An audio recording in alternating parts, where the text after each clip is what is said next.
পশ্চিমবঙ্গের বুকে বন্ধু আমরা একটা লোকের দুটো বাপ হই, শুনিনি কোনোদিন একটাই বাপ হই।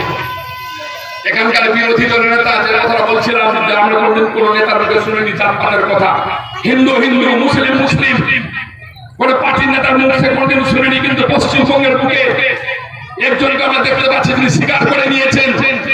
তিনি বলছেন আমার দুটো বাবা আছে। তিনি বলছেন আমি বলছি না, কথাটাকে শুধু পুনরাবৃত্তি করছি।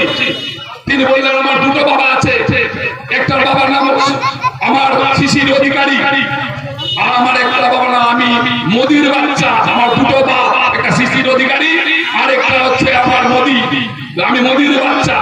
এই ধরনের একটা ভদ্রলোক গোটা পশ্চিমবঙ্গ জুড়ে জাতপাতের নামে মানুষকে বিভক্ত করে দেওয়ার মধ্য দিয়ে গোটা পশ্চিমবঙ্গে একটা অশান্তির পরিবেশ তৈরি করছেন, জাতপাতের নামে দাঙ্গা লাগিয়ে দেওয়ার চেষ্টা করছেন, ধর্মের নামে ধর্মস্থানগুলো নষ্ট করে দেওয়ার মতো চেষ্টা করছেন।